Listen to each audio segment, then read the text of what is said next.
Alright, so for today's lecture, I'd like to mention my epic fantasy novel, Primitica Volume 1. You can read the completed second edition free, purchase a physical copy, or listen here on the channel to my full reading of the earlier manuscript as it went through editing. Everything is linked through the link tree below. Now, in today's lecture, we're going over Intuitionism. In Shapiro's chapter, Intuitionism is something wrong with our logic. Now, Intuitionism is the view that mathematics is fundamentally an activity of construction and that mathematical logic must respect this constructive character. So, as a guiding thing to think about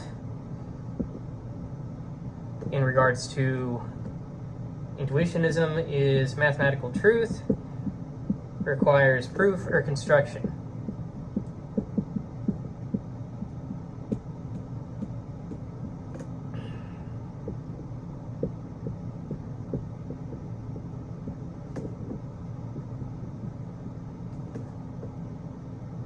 A guiding question throughout this lecture is, does mathematical truth outrun what can be constructed or proved?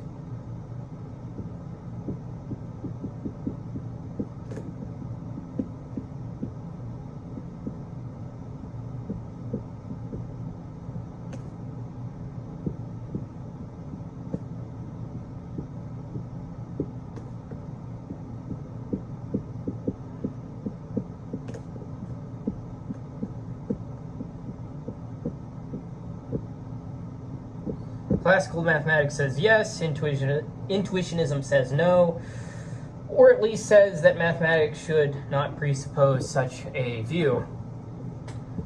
Let's go ahead and move to the first point.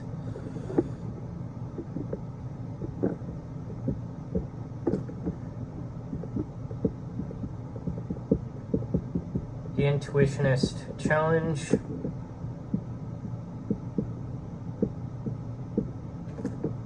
Logicism asked whether mathematics is logic. Formalism asked whether mathematics is symbol manipulation. Intuitionism asked whether classical logic is itself too strong for mathematics. The target is the law of excluded middle, right? P or not P. Classically, every proposition is either true or false. Intuitionists reject this as a universal principle, especially for mathematics involving infinite domain. So we have classical logic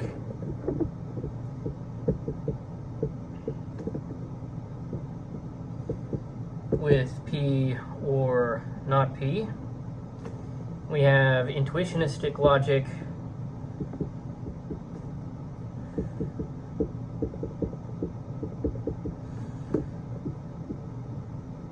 which is P or not P only when we have a proof of one side.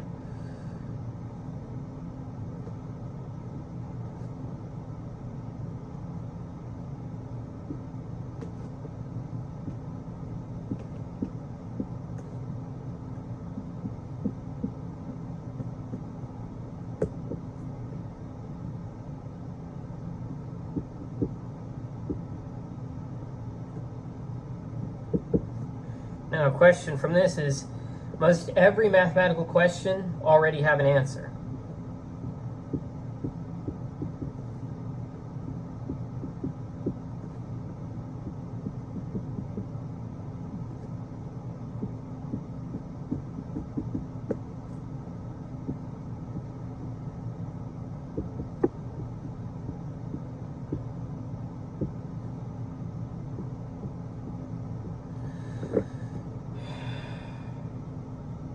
Now, Intuitionism is not merely a technical alternative logic, it is a philosophical challenge to the idea that mathematical truth is independent of proof.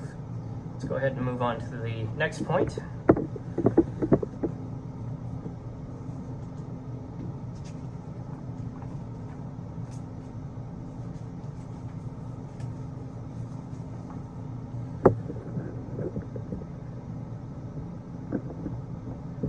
Excluded, middle, and bivalence.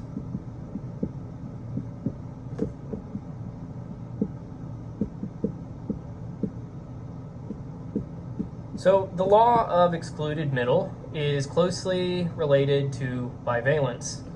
So we have law of excluded middle as P or not P.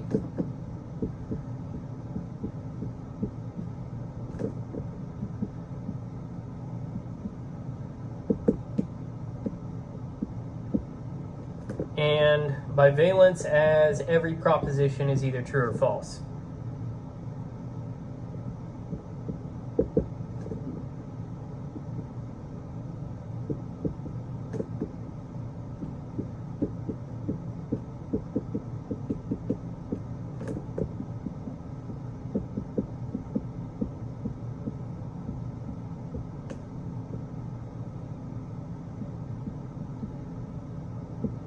Classical mathematics accepts both principles.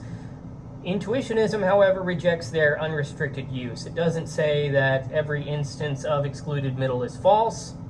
Rather, it says that not every instance is justified. So let's get a little chart going here. So classical, what does classical have? Well, it has that P or not P is always valid.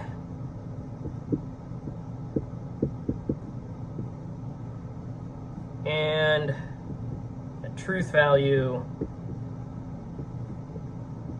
is already fixed.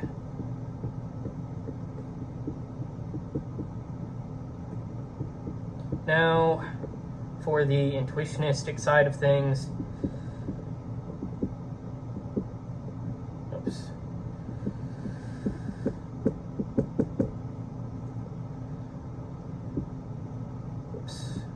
so we have that P or not P is valid only when decidable.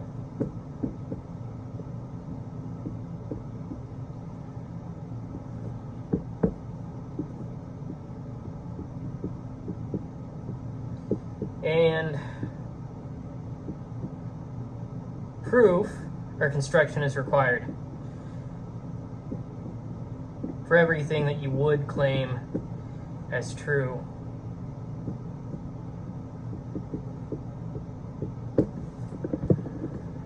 So that means that you can't really use the, probably get into this a bit in the future, but you couldn't use proof by contradiction because you'd actually have to, contradiction is not enough because it uses the law of excluded middle. You have to actually show, no, this thing is actually true, or this thing actually exists in some way via construction, via proof, right? So let's go ahead and well, before I move on to the next point, the intuitionist does not deny that some propositions are decidable. The intuitionist denies that all propositions may be treated as decidable in advance. So that's the point I'm trying to make here. Now let's go ahead and move on to the next point.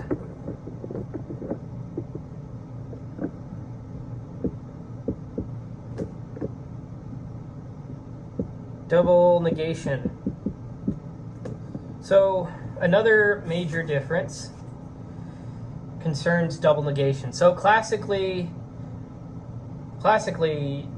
not of P implies P. Intuitionistically, not P does not imply P. Why? Because a proof of not P shows only that assuming not P leads to contradiction, it doesn't give proof, it doesn't give a proof of P, right? So we have not P, which is, it is impossible.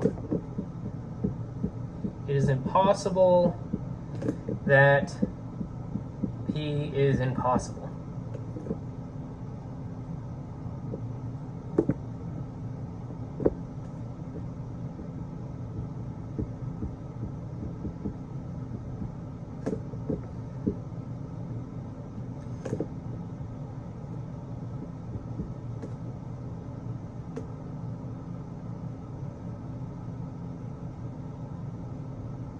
Then we have P as here is a proof of P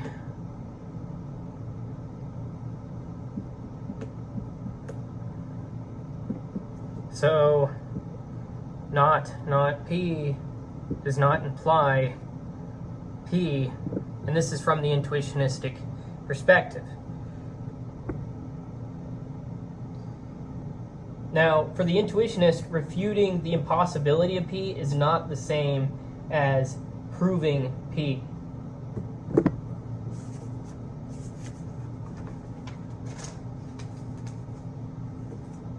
Let's go ahead and move on to the next point.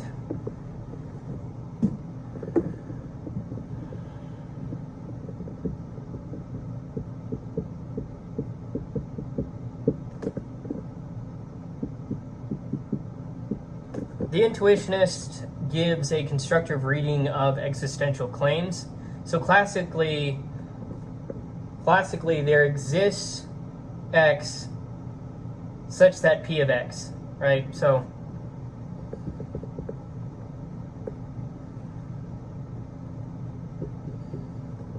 there exists X, P of X means there is an X such that P of X. Intuitionistically, this doesn't mean that. This means we can construct an X and prove P of X. So the following classical inference is not generally intuitionistically valid. So that is not for all. So not for all of X, P of X implies there exists X, not P of X. Because showing that not everything has property P does not necessarily construct an object that lacks P. You have to construct the actual object, right? So again, there exists X.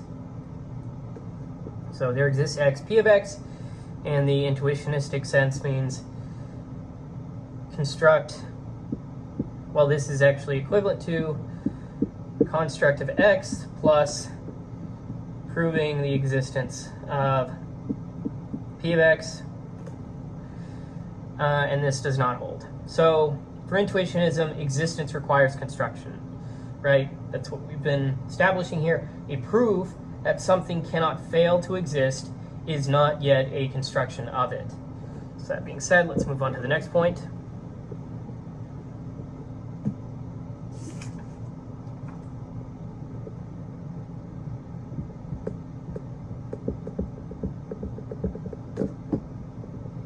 Classical and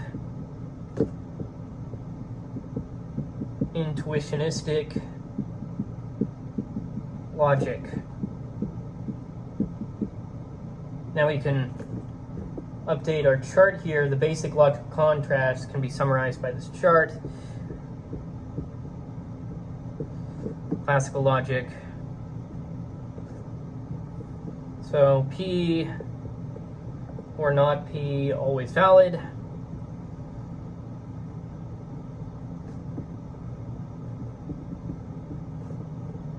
Not P implies P. Not for every X, P of X implies there exists X, not P of X. And truth is independent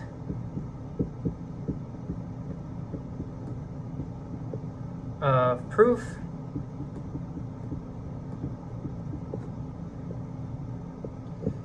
For classical logic, now for intuitionistic logic.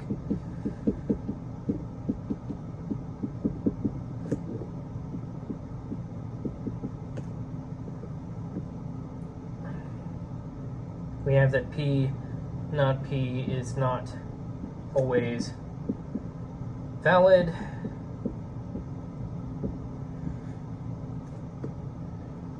Not P does not imply P.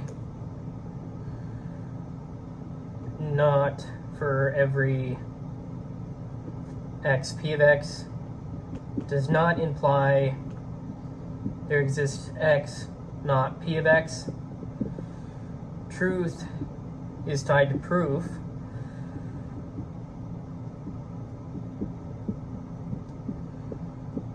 The dispute over logic is really a dispute over the meaning of mathematical truth. Existence and proof. We have here the logic changes when the meaning of existence changes.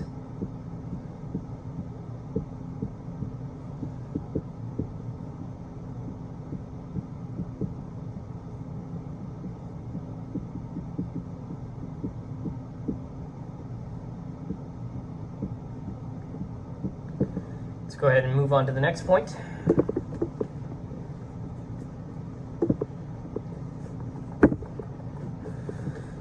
So, why reject classical logic?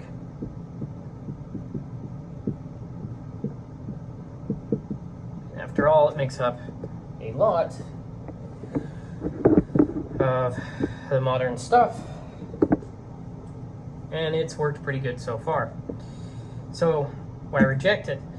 Well, the intuitionist does not deny that classical logic works well in many ordinary finite situations.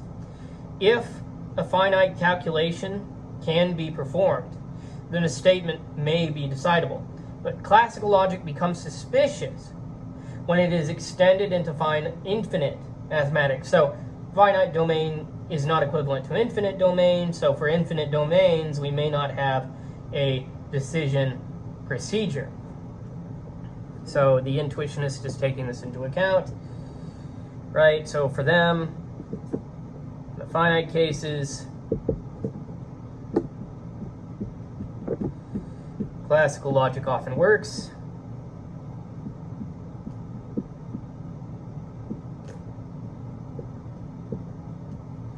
However, when we're dealing with infinite mathematics,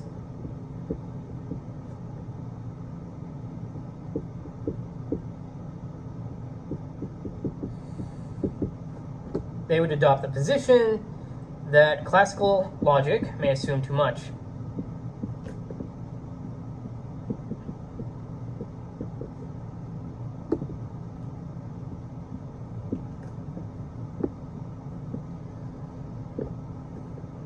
Now, a thinker that comes to mind whenever talking about intuitionism is Brouwer. And Brouwer thinks classical logic became a habit because it works well for ordinary finite phenomena. And he supposes that the mistake is treating that habit as universally valid. And Brouwer will come up more and more as we get further into this chapter. Let's go ahead and move on to the next point.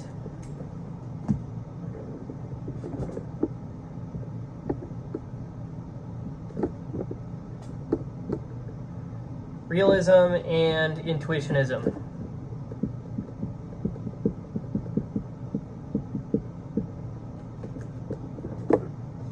Intuitionists often argue that classical logic presupposes realism. Right? The realist can say either there is an n such that p of n or there is not. The intuitionist asks, can you construct such an n? Or can you prove that no such n can be constructed? Let's get a chart going here in between the realists and intuitionists.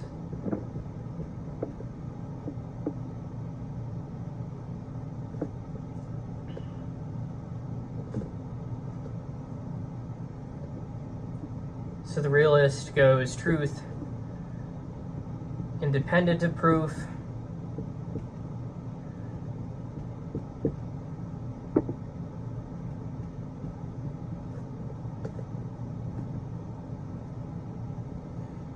and is willing to say objects exist independently.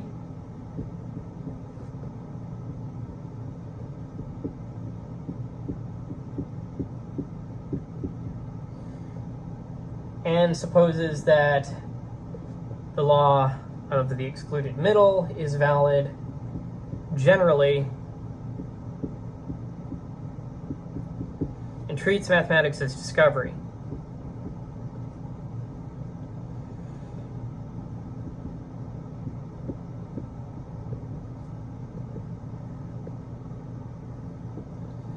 Versus the intuitionist,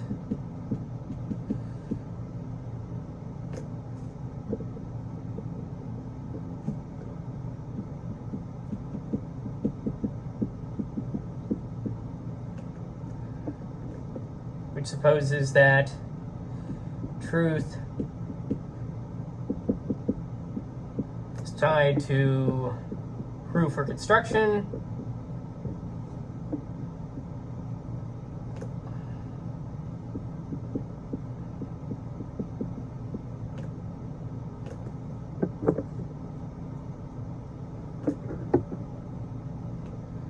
Objects depend on construction.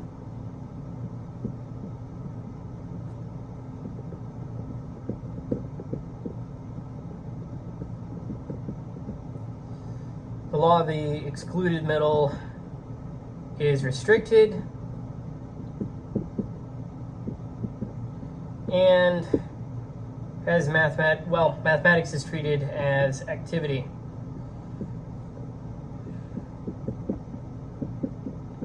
Now, the intuitionist sees excluded middle as a hidden commitment to mind-independent mathematical reality.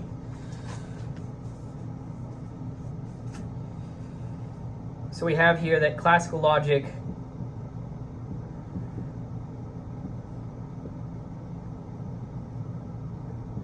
corresponds to realism,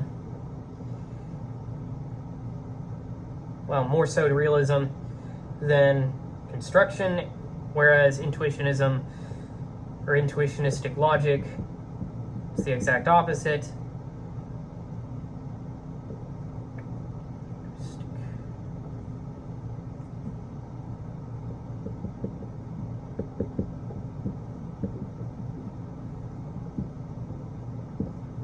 Which is that of construction.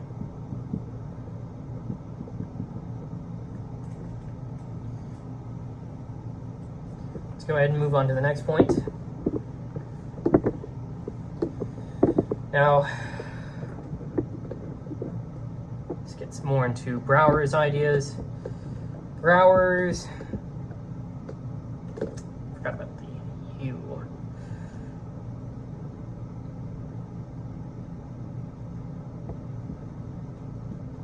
Brouwer's Kantian background.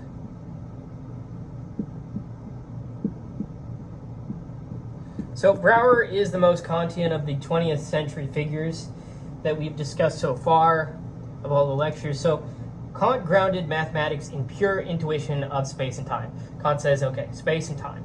Now Brouwer abandons Kant's account of space because non-Euclidean geometry undermines the idea that Euclidean geometry is the necessary structure of experience. Now that's that can be argued with, but Brouwer keeps something like Kant's account of time. So for Kant, we have geometry grounded in space,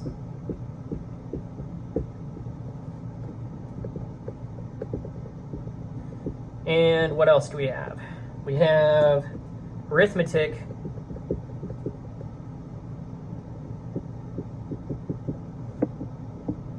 grounded in time.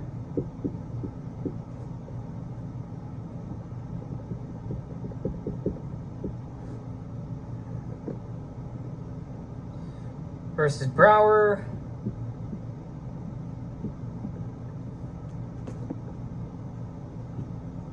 who supposes that geometry is not grounded in space,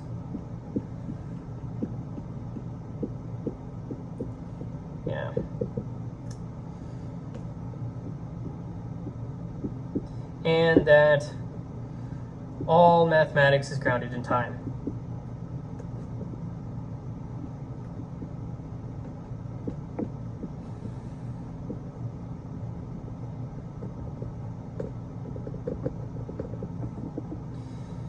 Brouwer rejects Kantian geometry, but preserves a Kantian idea. Mathematics is grounded in the mind's constructive activity in relation to time.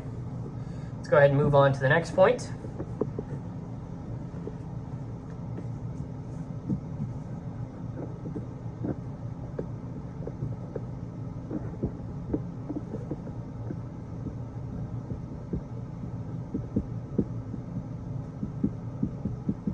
The basic intuition of two oneness.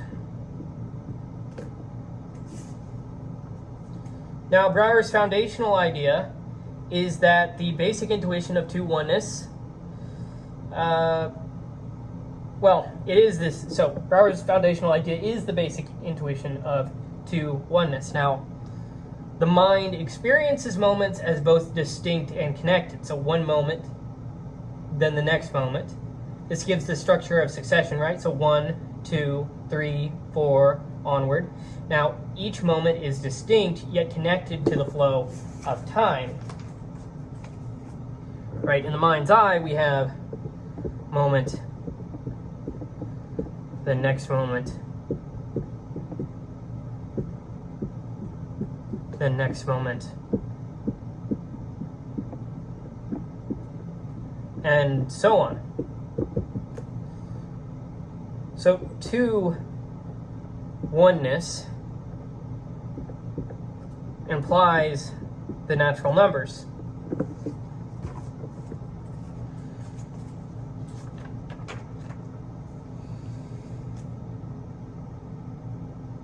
For Brouwer, the natural numbers arise from temporal succession, not from logic, language, or physical counting. Let's move on to the next point.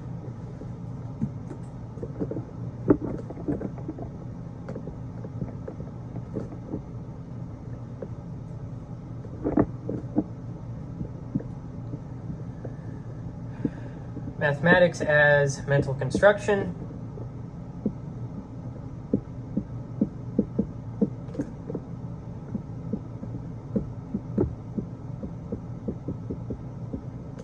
For Brouwer, mathematics is not primarily about language or a Platonic realm. Mathematics is a mental construction.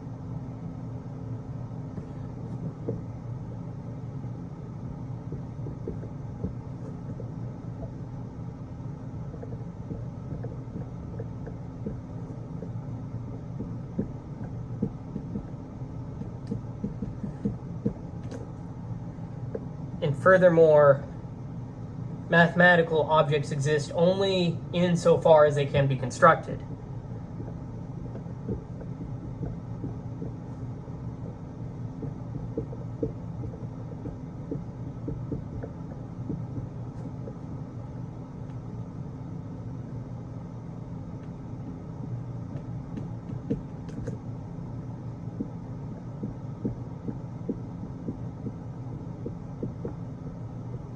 So this makes mathematics mind-dependent.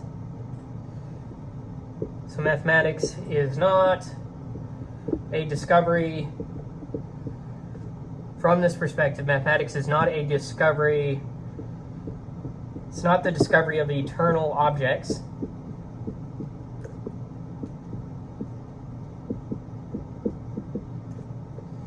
Math is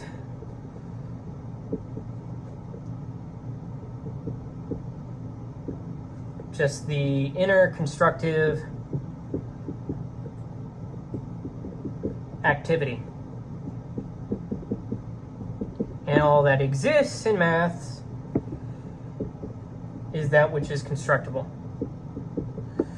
Now, Brouwer's slogan is not to exist is to be perceived, but rather in mathematics, to exist is to be constructed.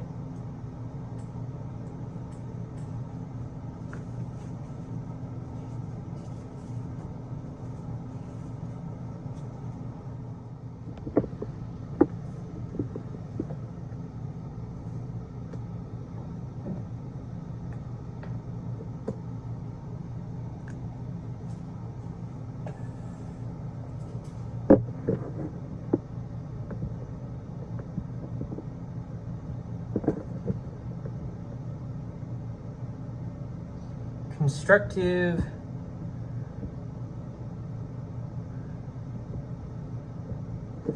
readings in logical form.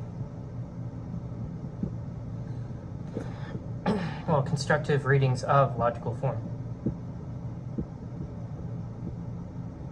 forms. Yeah. So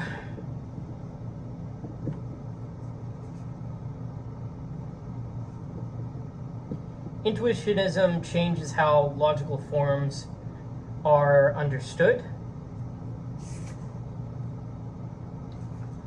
Now, it's best sort of seen in a chart. So for the form P and Q, the constructive reading. By the way, constructivism, it's a brief note in this chapter. It's closely related to Intuitionism. I sort of see it as its own extreme form of Intuitionism, but they go hand in hand on a lot of things. This isn't going to be about constructivism, but just keep that in mind as you go through, and if you hear, the term constructivism ever, to just refer back to Intuitionism, or if you already have a definition of constructivism in mind, to that. But anyhow, the form P and Q in a constructive reading is proof of P and proof of Q. Now, how about P or Q? Well, that's proof of P or proof of Q.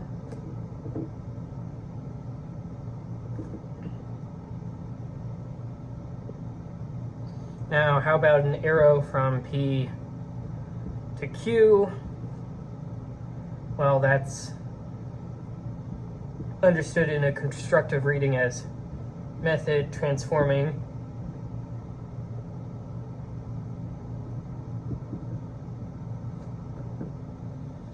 proofs of P into proofs of Q.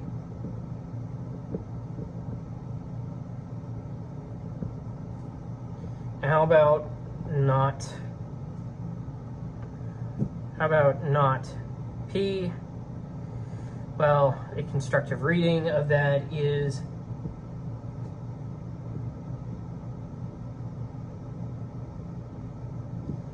method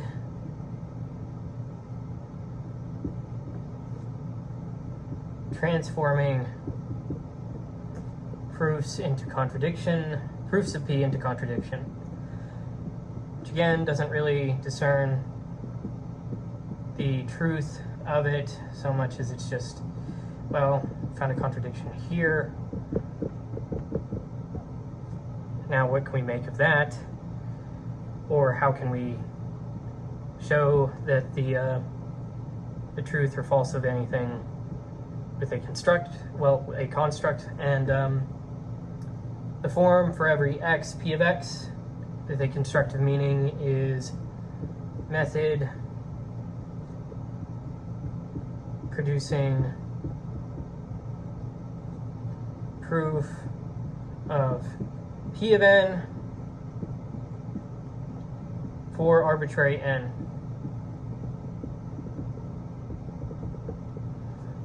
On to another one. There exists x, P of x. Now the reading this time would be construct n and prove P of n. Now, for Intuitionism, logical constants are understood by what counts as a proof involving them, which is why P or Q is equivalent to proof of P or proof of Q, right? And there exists x, P of x is equivalent to construct x and prove P of x.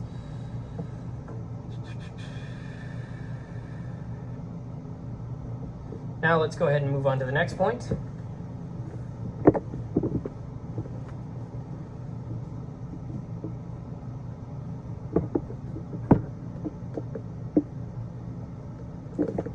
another marker.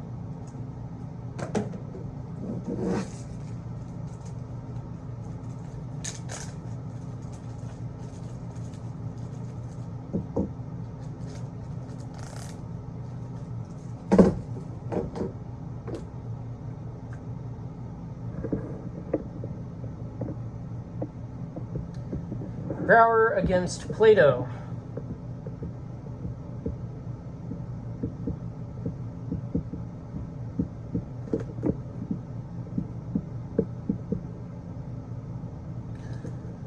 Now, Brouwer reverses Plato's picture of mathematics. Let's see here.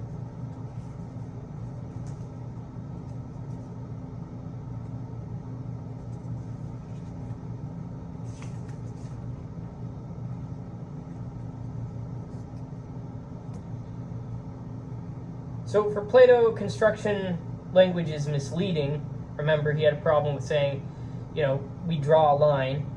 Plato criticized geometers for saying things like draw a line, construct a triangle, because the true objects of mathematics are eternal and unchanging, whereas for Brouwer, construction is in fact the essence of mathematics. So Brouwer would side with the geometers that Plato criticized and say that mathematics is really constructive.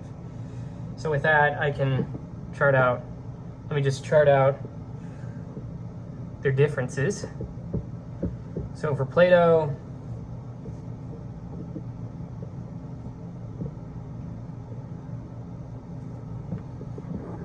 math discovers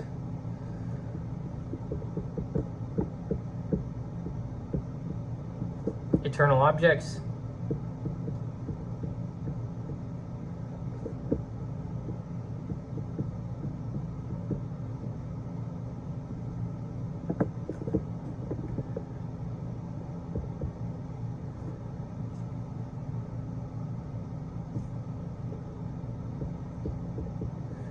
Truth is independent of us.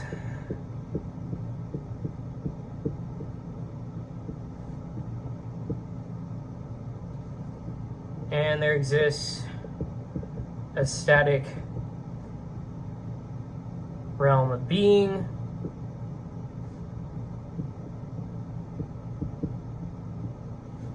Construction language is misleading.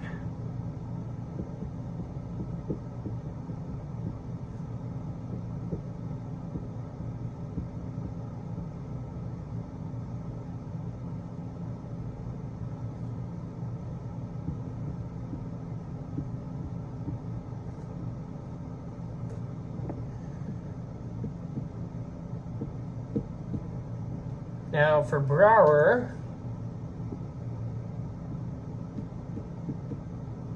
mathematics constructs mental objects.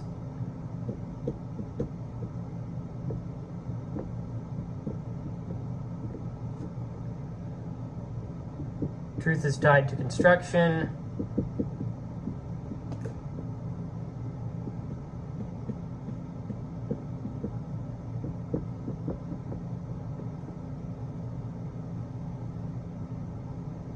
And math is the result of the dynamic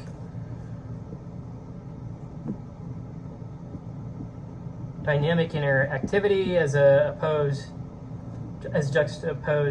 juxtaposed to coming from a static realm of being. And constructive language is essential. Construction language is essential.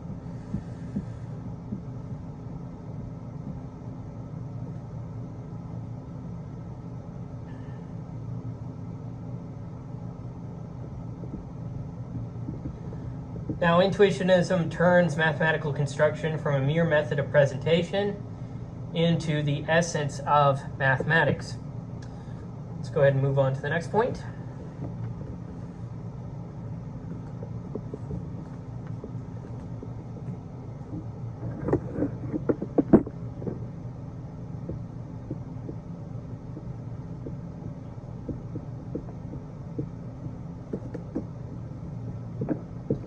Impredicative definitions.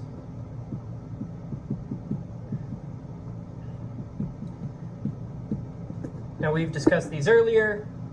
An impredicative definition defines an object by referring to a totality that already contains an object. Well, contains that object. So the realist may accept such definitions because mathematical objects are assumed to exist independently, but the intuitionist rejects them.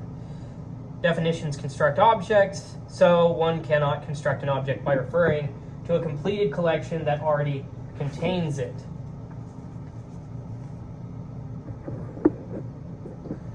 So we have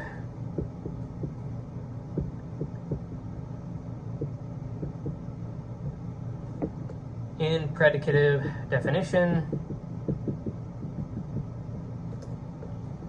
is define X using a totality containing X.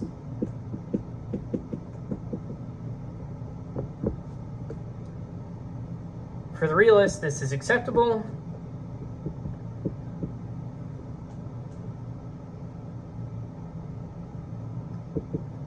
Now, for the intuitionist, this isn't acceptable. For intuitionism, impredicative definitions are circular because construction cannot appeal to a completed totality that includes the object being constructed.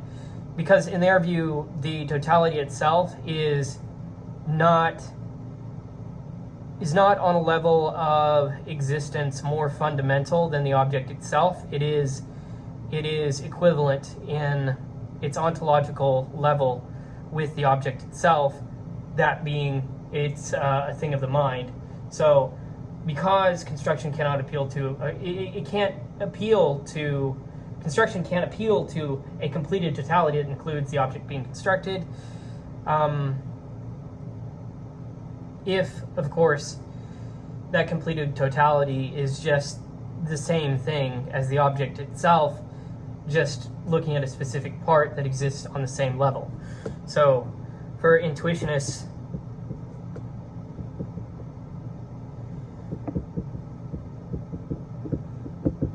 predicative definitions are circular. Let's go ahead and move on to the next point.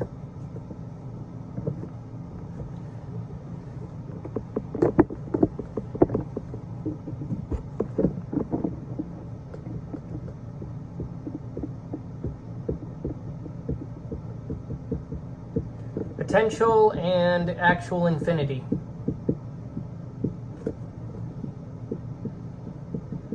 Now I should note here, this is a thing which you can look at the history of mathematics. I have a lecture series on that as well, going back to a textbook from Boyer and Murbach where it discusses this. So the contrast between potential and actual infinity, it doesn't belong with intuitionism. We're discussing it here, but Aristotle already distinguishes between infinity and understands, well, he understood as an indefinitely,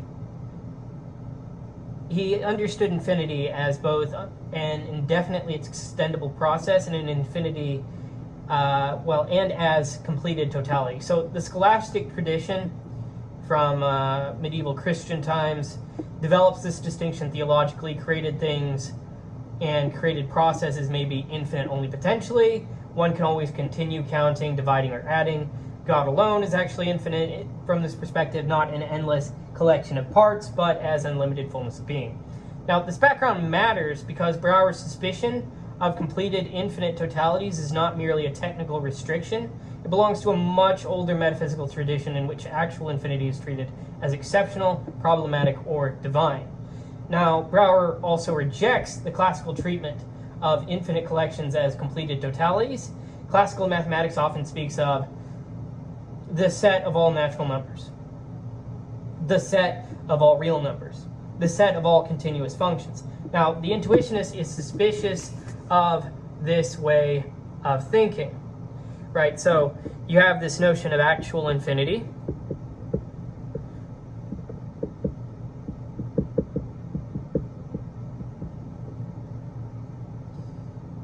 Completed infinite totality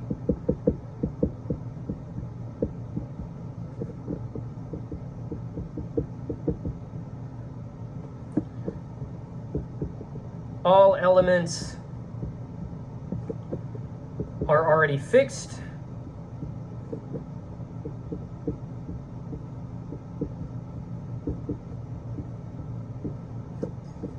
and this has a classical tendency. What I mean is that classical logic tends towards this.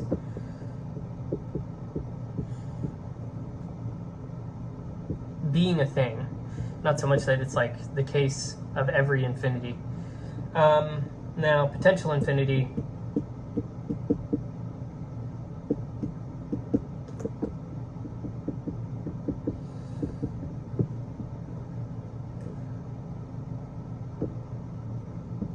indefinitely extendable construction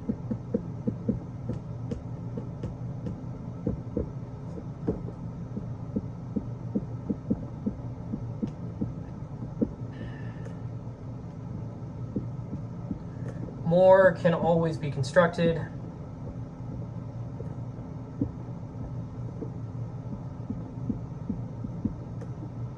and this fits more in line with intuitionistic tendencies.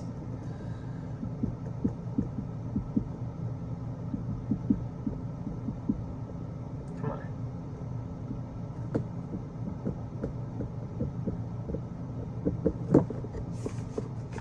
So for intuitionism, infinity is not a completed object, but an open-ended constructive process. So you'd have this, let's say you have this deal where you're trying to look at actual infinity. Well, if you're looking at things in terms of actual infinity, you'd say, okay, the set of 0, then 1, then 2, then 3, then so on. That's already complete as a set, right? That's a thing.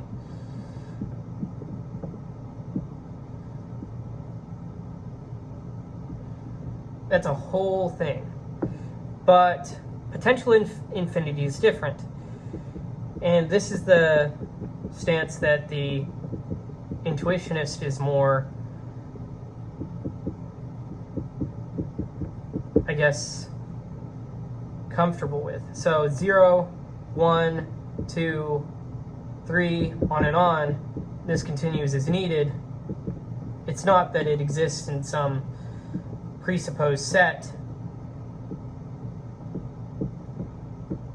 as it is a thing that you can construct indefinitely. So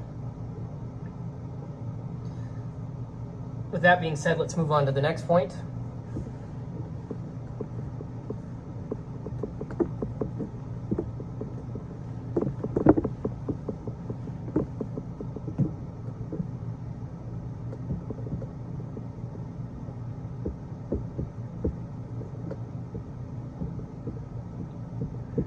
Rule-governed real numbers.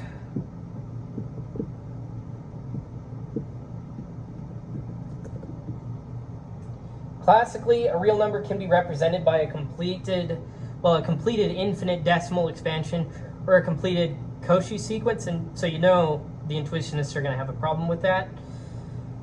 So, well, that's like a sub 0, a sub 1, a sub 2, on and on and on. Now, early Brouwer treats a real number as a rule-governed sequence of rational approximations. So a real number is equivalent to a law for generating approximations. The sequence is not a completed infinite object. It's a process that can be continued. So a classical real number, a classical real is completed infinite expansion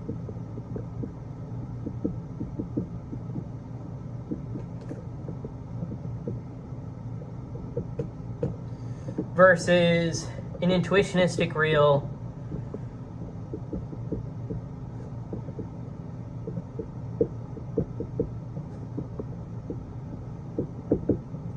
it's a rule for continuing approximations.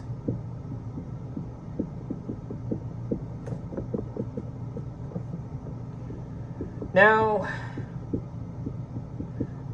for Brouwer, a real number is not an already completed infinite sequence, but a constructive procedure, right? Now, with that being said, let's go ahead and move on to the next point.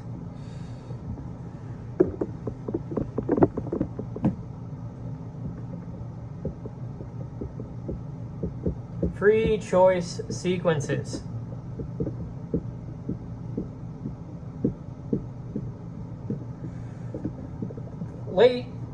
Later, Brouwer introduces free choice sequences. So, a creative subject freely extends a sequence step by step, and at any stage, only a finite initial segment is available. So let's say you had a sub 0, then a sub 1, then a sub 2, then so on. That's not fixed from the start. It unfolds through construction.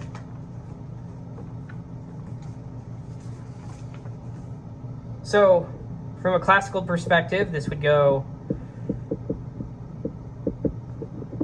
a sub 1, well, a sub 0, then a sub 1, then a sub 2, then so on until we get the entire thing read out, but it's fixed from the start. Now, from Brouwer,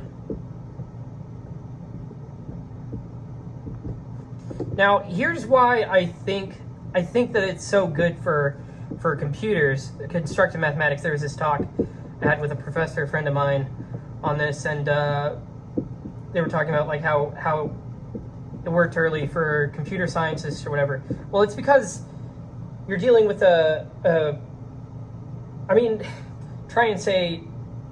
and get to a computer that this thing that you could look at infinitely and not get to the bottom of, try to just give that as a whole to a computer. You can't. But what you can do is you can unfold a thing over time, step by step by step, iteratively, and see more of the thing as time goes on. So it's not necessarily that because of the fact that constructive mathematics or intuitionistic mathematics applies well to computer science that it's necessarily true, so much as it is logically, it deals well with the restraints, with the restrictions, with the limits of computers. That's why constructivistic or intuitionist, mathematics is so good in that respect. So, but anyways, at any moment, right, you have finite information only.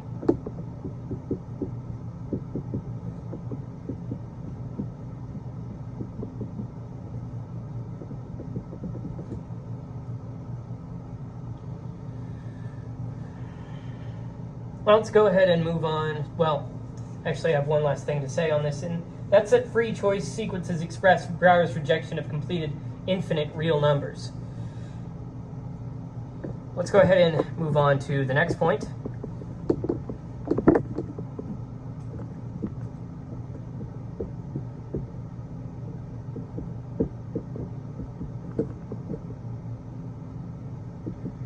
Intuitionistic analysis.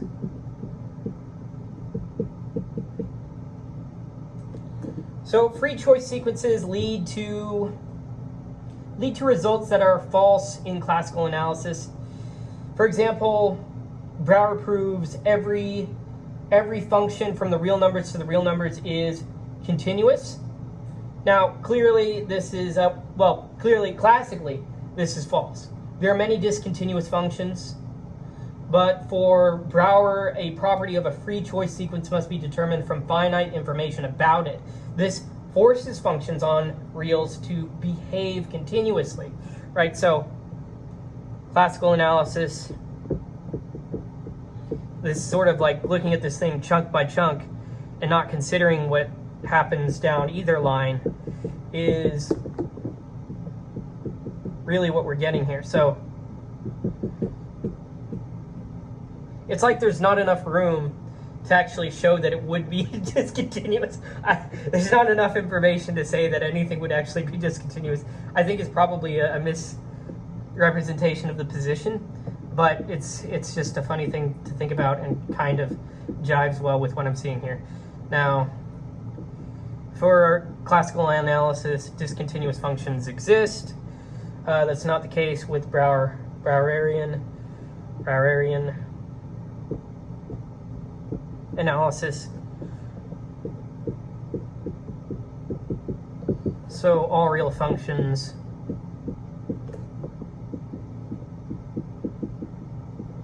are continuous.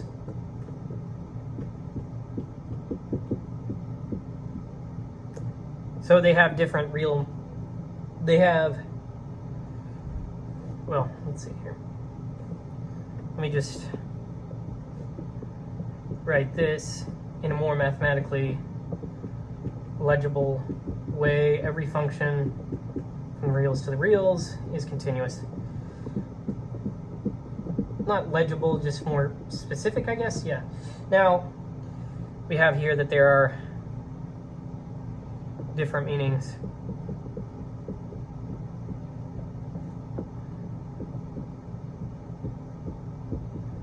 Different meanings of real function.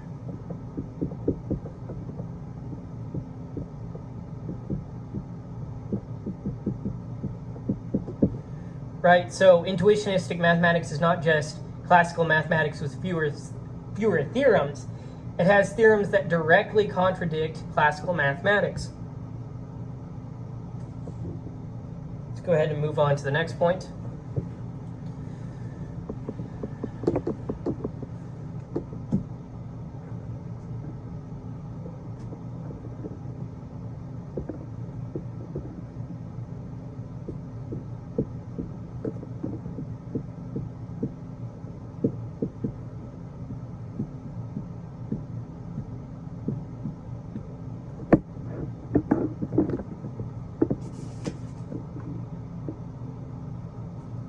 So Brouwer uses weak counterexamples to challenge classical principles.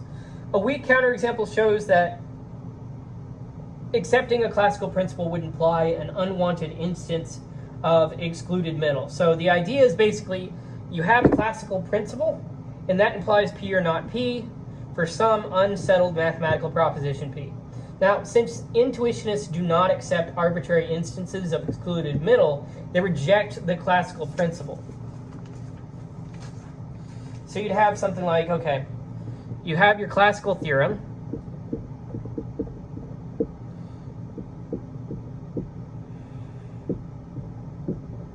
That implies unwanted P or not P. Therefore, intuitionist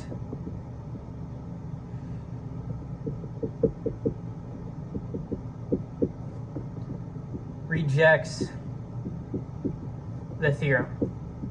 And we'll look at an example of that. So,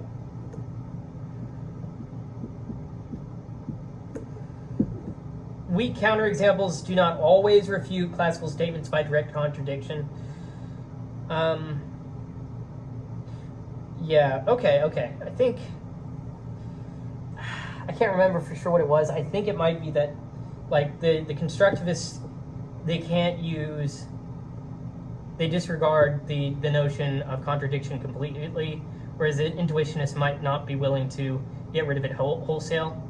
I think that might be it, but be sure to check me on that, because that's a rather important thing. But now, what was I saying? Yeah. Oh, okay. Weak counterexamples do not always refute classical statements by direct contradiction. They show that classical principles smuggle in excluded middle, and they don't like that. So, of course, that has to go. So let's go ahead and move on to the next point, which is an example of this in action.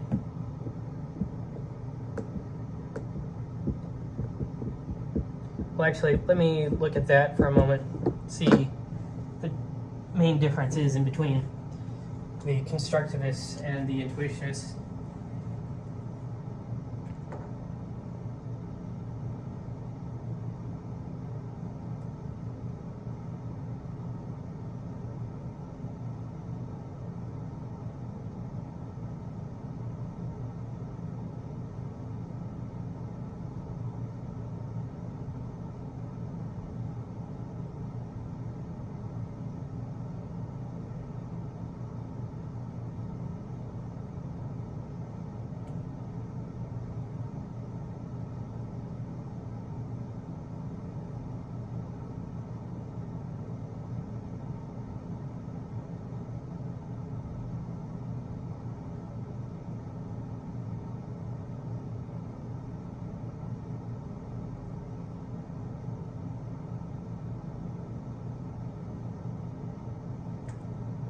Okay, so it's not in the deal with contradiction. So yeah, okay. So they don't fundamentally differ on that. It's just that intuitionism is specific to math and logic. Now, it's philosophy within the broader umbrella of constructivism. Now, both agree that a statement is proven false by showing that it leads to a contradiction. So it works there.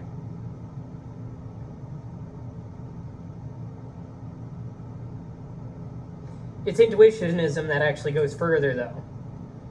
It argues that mathematics is purely subjective mental activity of construction rather than an objective reality. So that's something to keep in mind. Thought I could catch that right now.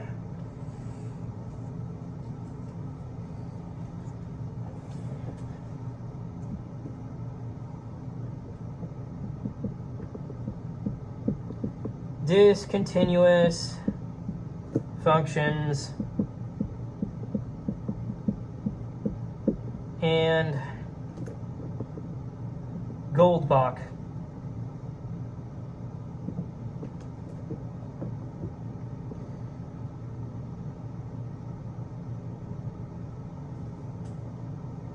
So let's consider a discontinuous function. F of x is equal to 0 in the case in which x is less than 0, and it's equal to 1 in the case in which x is greater than 0. Now let's define a real number, a, using the Goldbach conjecture.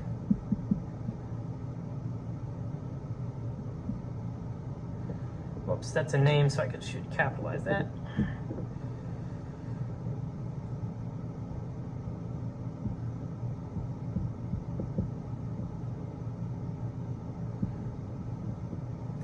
Such that a is greater than 0 if and only if Goldbach is false.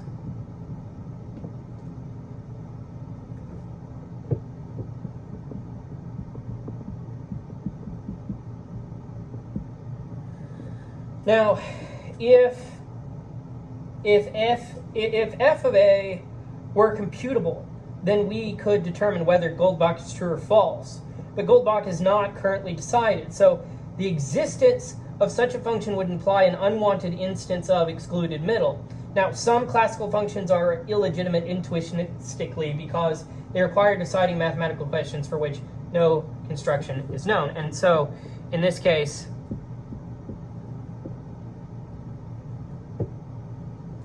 right, a greater than 0, if and only if Goldbach is false, f of a equals what? Now, to compute f of a is to decide Goldbach.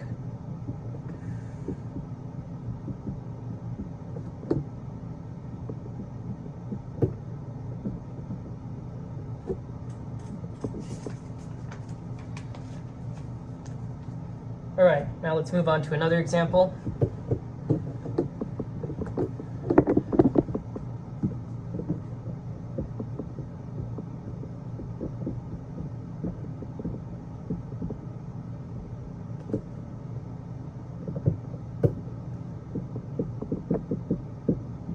Rational / irrational function.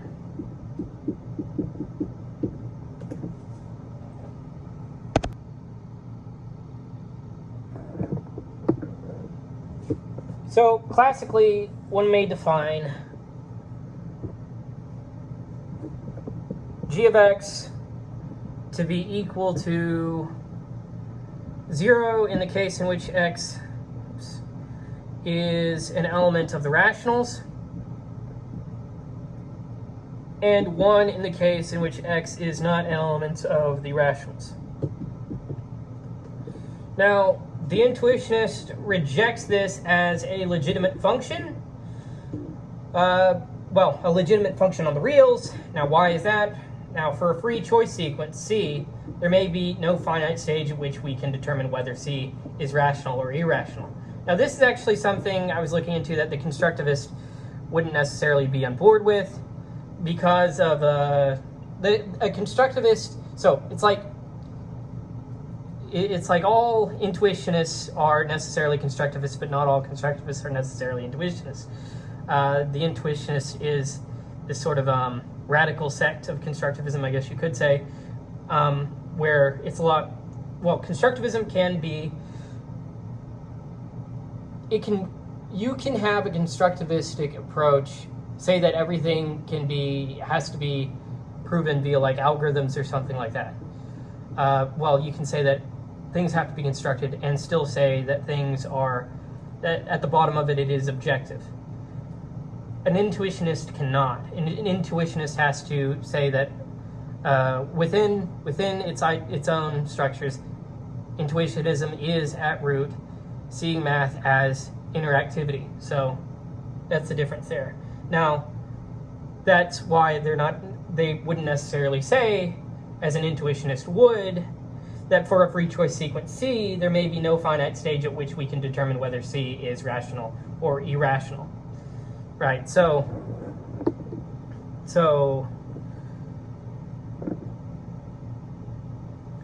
the problem that the intuitionist has with this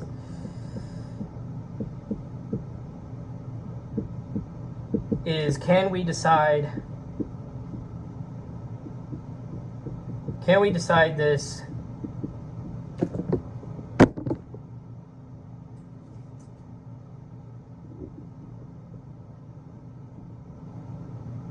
for every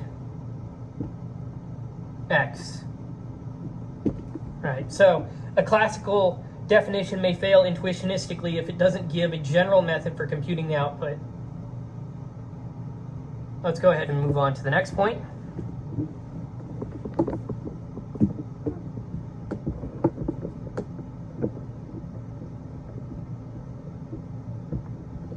Brouwer on language and logic.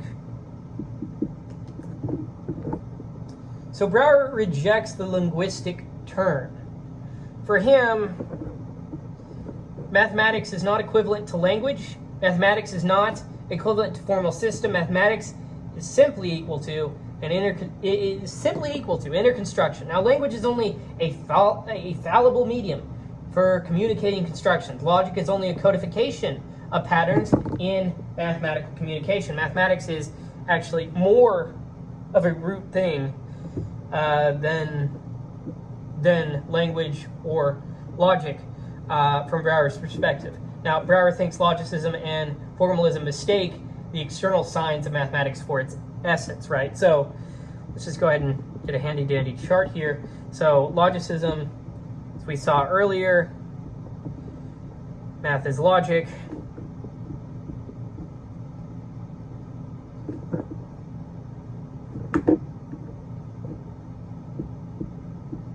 Language / logical proof.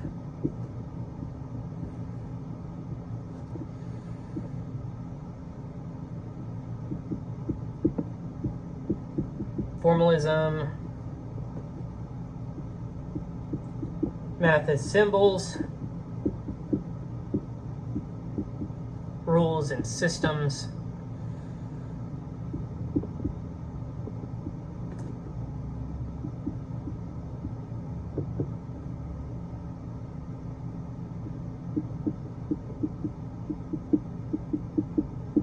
Intuitionism.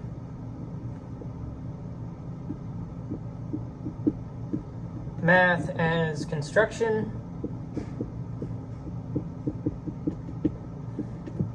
And its essence is interactivity.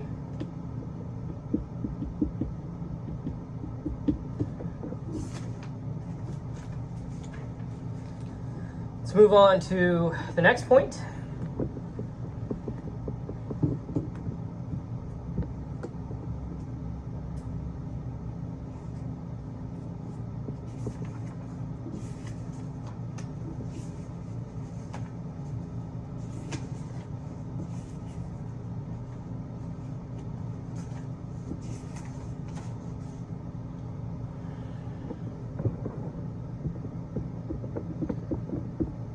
Heightings, I thought it was Hatings at first, but it's Heightings.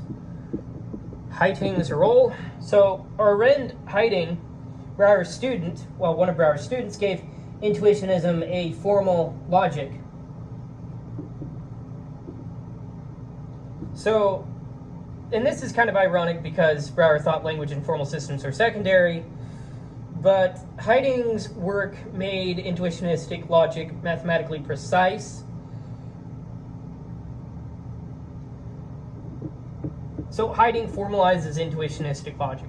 Now this allows intuitionistic mathematics to be studied by proof theory and formal logic. Heiting made intuitionism communicable to logicians, even though intuition itself treats formal language as secondary. So let's just put this down. Brouwer mathematics first, logic second.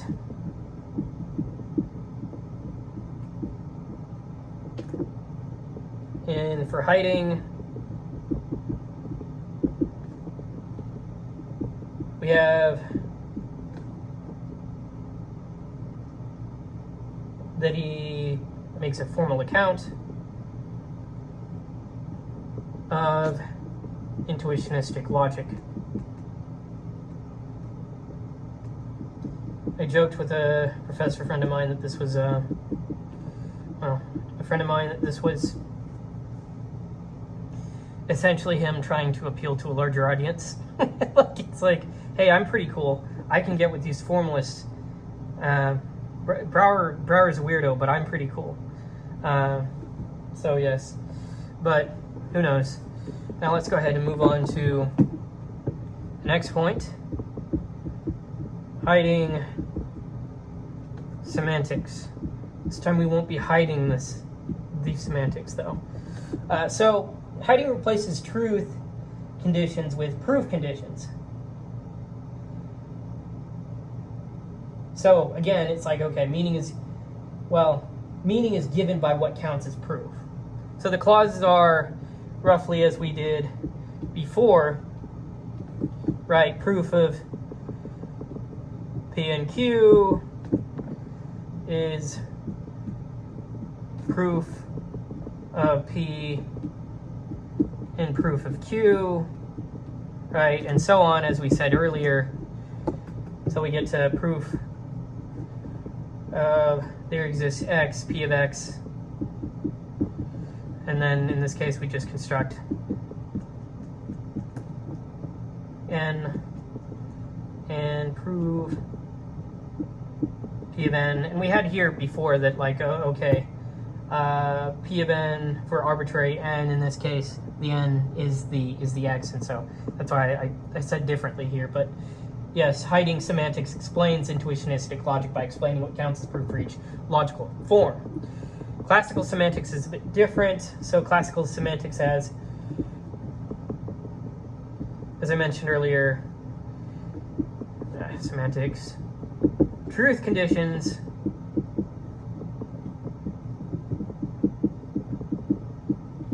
while Heiting semantics has proof conditions, and there they are, right? So, yes.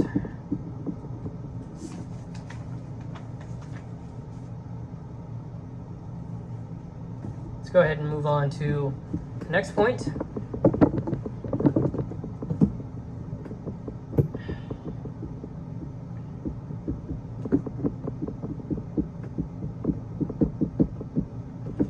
Why Heiting semantics rejects excluded middle.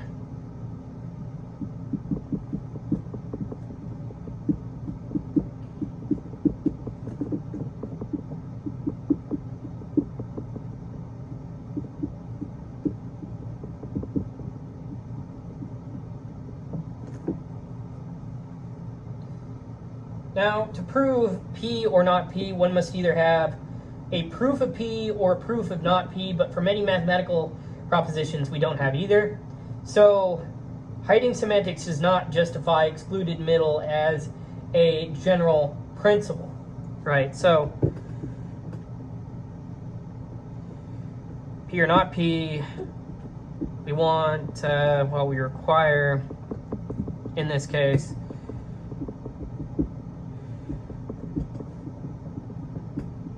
proof of P or proof of not P. No proof of either means no proof of the disjunction.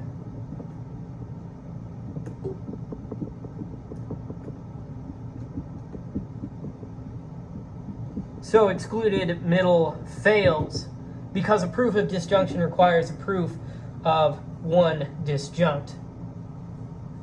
Let's go ahead and move on to the next point.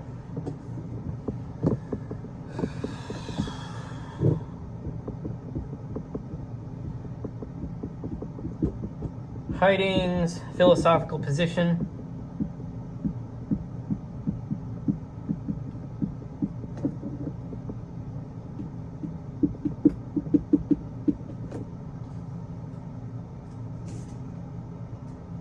Now, Hiding keeps Brouwer's main philosophical commitments. Mathematics is mind-dependent. Mathematical objects depend on thought. Existence means constructibility. But Hiding becomes more conciliatory in later work. So later, instead of insisting that intuitionism is the only possible in mathematics, he argues that intuitionistic mathematics deserves a place alongside classical mathematics. Now, Hiding is both Brouwerian and more moderate.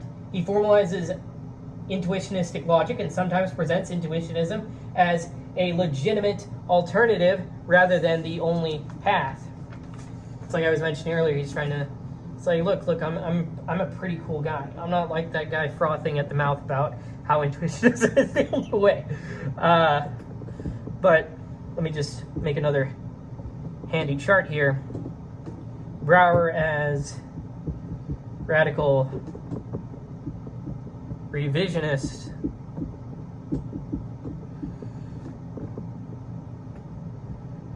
Language as secondary. Classical math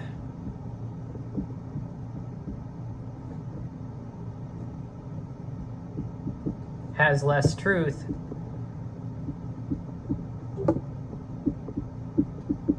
These are all things of Brouwer. Now for Hiding,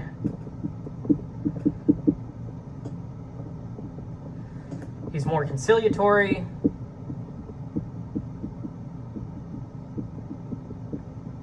He formalizes intuitionistic logic. So he may still think, this thing is secondary, but it's like, it's important enough that I have to actually formalize it. And intuitionism, like he's still like, look, it doesn't have to be the only thing, okay? I just want a little. I just think, look, intuitionism deserves recognition. All right, is that so much to ask? I'm not like that crazy guy, right? Now, so yes, let's go ahead and move on to the next point now.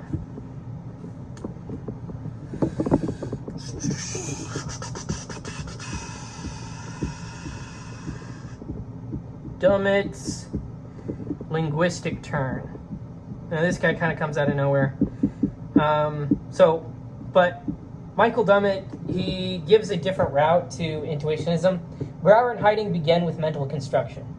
Now this is where Dummett kind of comes in with just a more general approach, which is more in line with constructivism at large. So in general, so Brouwer and Hiding begin with mental construction. Dummett begins with language and meaning. Meaning must be manifest in use. If someone understands a mathematical statement, that understanding must be displayed in how he uses the statement. Meaning cannot be a hidden private mental item with no public manifestation, right? And that's actually how most people experience mathematics. Well, I should say how most mathematics gets done, because experience is like, how do you, that's a different sort of measurement than what I'm thinking of, because I'm thinking like, okay, papers, how is that done? And it's like every once in a while you get like this one shining dude and he comes up with something really neat, but it's like if his stuff isn't accepted by the broader mathematical community, it's just not gonna really matter. So it has to be, I mean, it will matter, but it's like it has to have that condition of accepted by the broader mathematical community in order for it to come to its full potential of mattering, I guess you could say. It'll matter to him, certainly. Or maybe not. Maybe he just finds it. But anyhow, you have Brouwer side of things, which is construction first. Then you have Dummett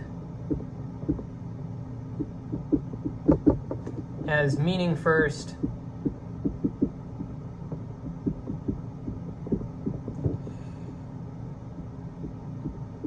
Understanding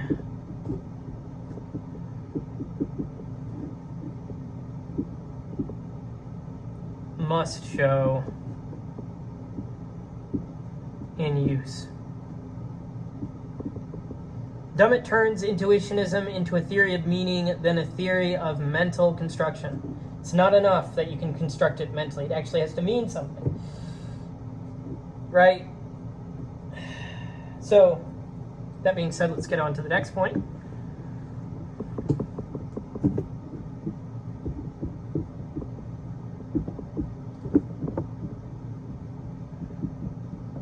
The manifestation requirement.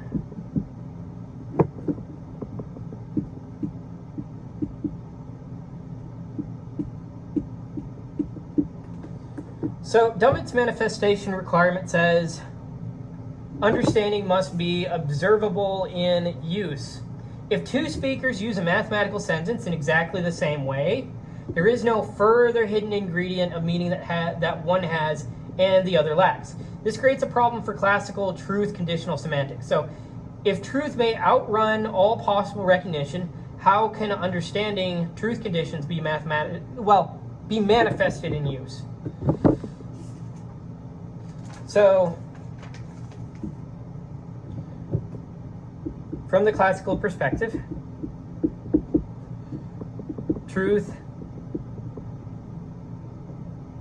may outrun proof.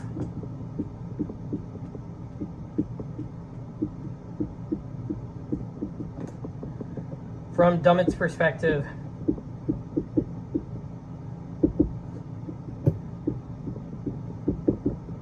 meaning must be manifest in use.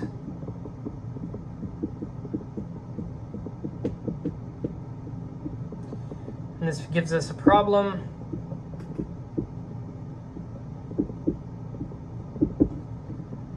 How do we grasp, how do we grasp of a knowable truth?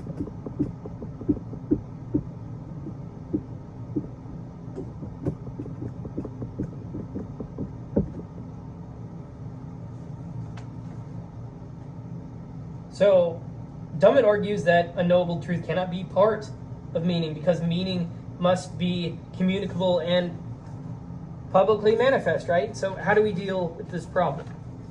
And that's what's going to be left here on this point. So let's go ahead and move on to the next one.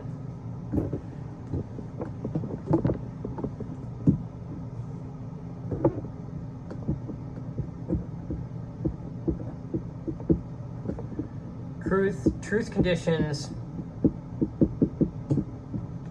and proof conditions.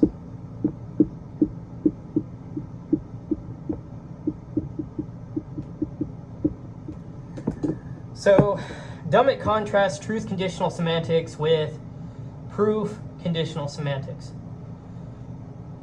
So in mathematics, verification is truth. So Dummett moves toward intuitionistic logic. Dummett's argument for intuitionism comes from philosophy of language. You have proof conditions, not hidden truth conditions, determining mathematical meaning here. So let's get a chart going. Classical, and this goes back to what we were talking about earlier. So classical semantics with hiding.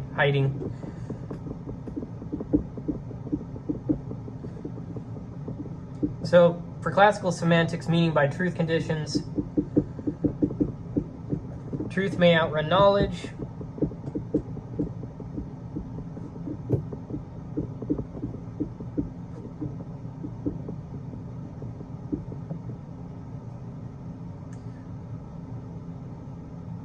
So yes, it is the same as Harding's semantics in that, right, truth conditions to classical logic and proof conditions to intuitionistic logic. But it's different in terms of, like, we're looking at things in terms of just knowledge rather than pure construction, which is a bit different. It's a tiny bit different, right? So 25% distinct. So supports classical logic.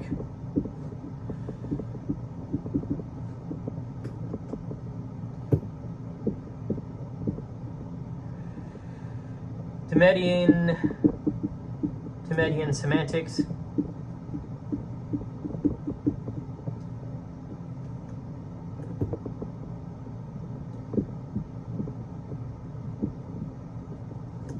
Yeah, and we're looking at the meaning of it all. That's not really a thing too much with the hiding stuff that we were looking at. So it's a proof/assertability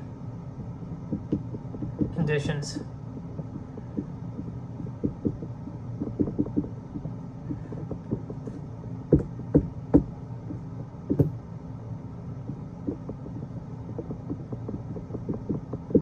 Truth tied to knowability.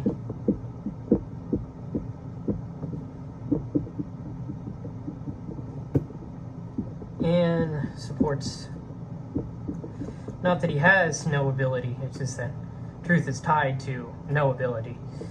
So supports intuitionistic logic.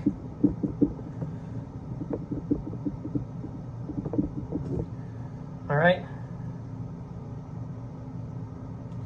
Now let's go ahead and move on to the next point.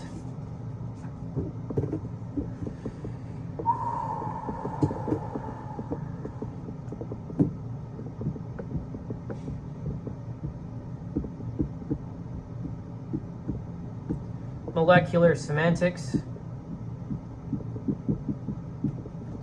So Dummett rejects semantic holism. So semantic holism, it basically says that a statement's meaning depends on its role in the whole web of belief. Dummett instead defends molecular semantics, which is that the meanings of complex statements are built from their parts. This allows us to analyze logical operators one at a time, right? So not, and, or, an implication, if then, for every, there exists. Molecular semantics makes it possible to criticize classical logic operator by operator, right? So,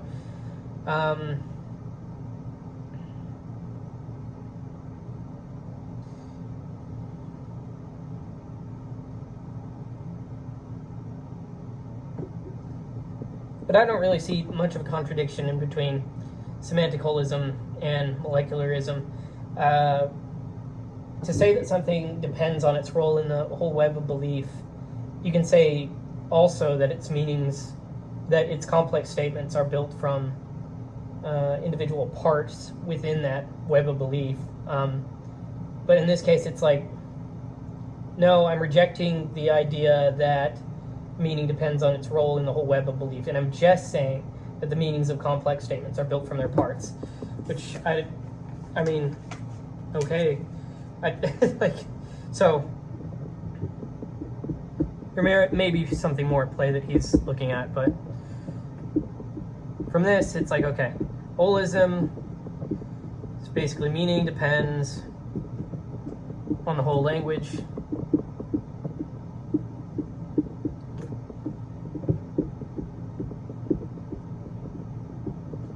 And then you have molecularism. If you had to have one or the other, right, I guess that's the choice you're having to make here. So, meaning built from parts. Right?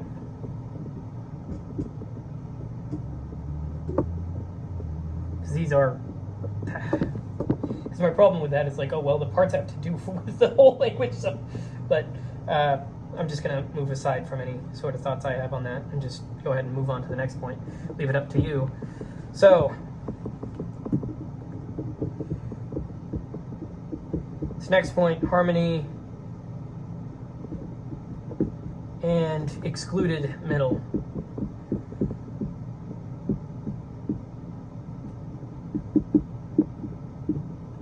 So Dummett and later writers, they argue that rules for logical operators must be harmonious, as though that doesn't imply a whole language.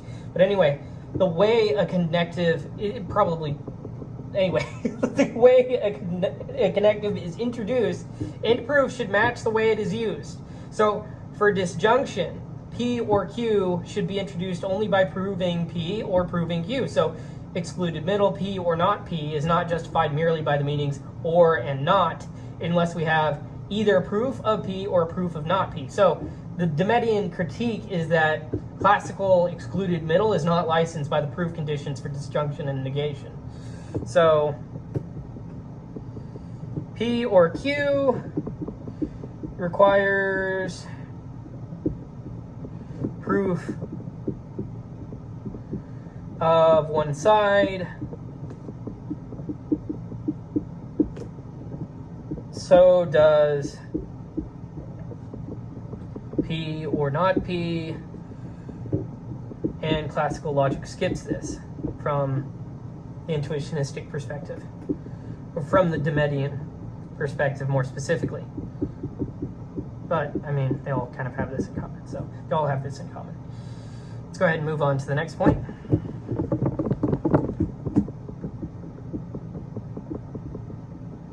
Global and local revisionism.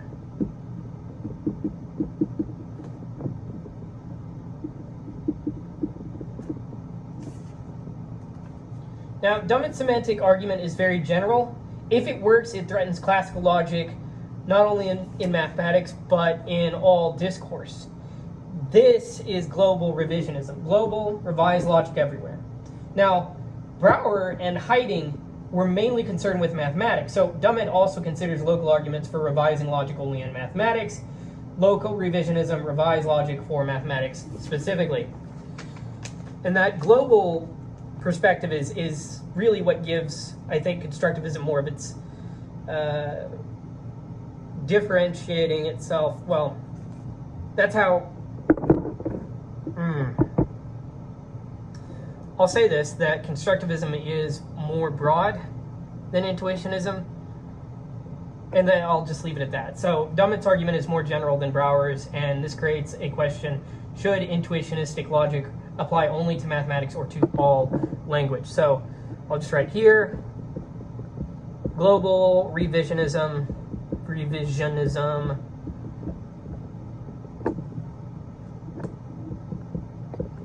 intuitionistic logic,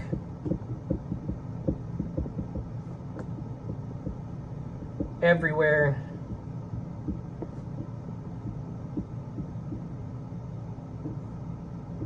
come on, based on meaning generally,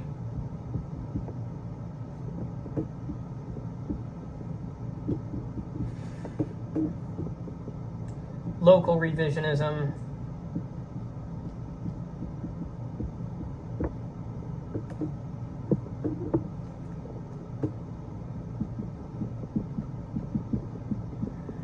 intuitionistic logic in maths,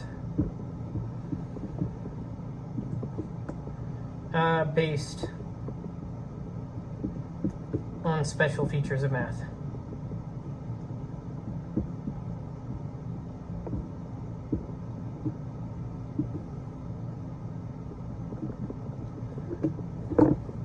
Right. Now let's go ahead and move on to the next point.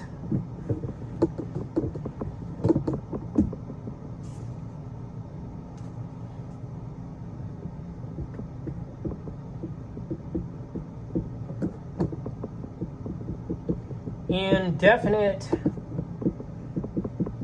extensibility. So Dummett later appeals to this idea of indefinite extensibility. Now it's kind of the same thing as we've been talking about as relates potential infinity. A concept is indefinitely extensible if any attempt to delimit its domain generates new instances beyond that domain. So possible examples of that are, right, natural number, real number set, arithmetic truth. Dummett argues that classical logic applies only when the relevant domain is definite. So if mathematical domains are indefinitely extensible, then classical logic may not apply to them. Indefinite extensibility gives Dummett a more mathematics-specific reason to question classical logic. So with this, we have try to capture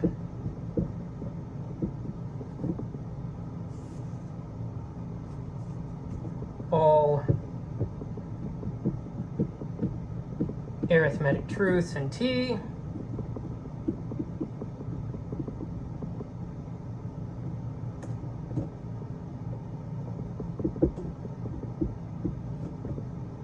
Gödel gives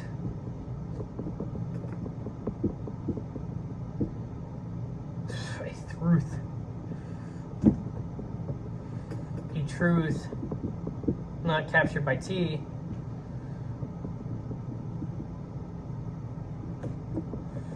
And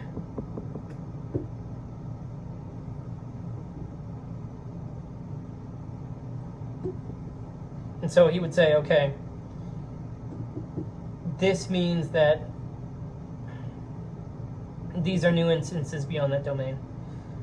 And so it's like, okay, is arithmetic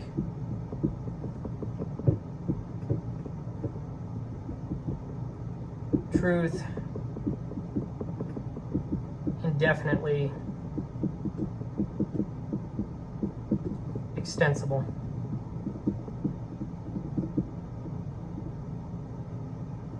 Oops, oopsies. There we go.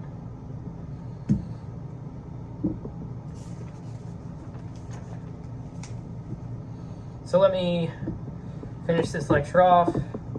So, Intuitionism challenges classical mathematics at its logical core. It asks whether mathematical truth is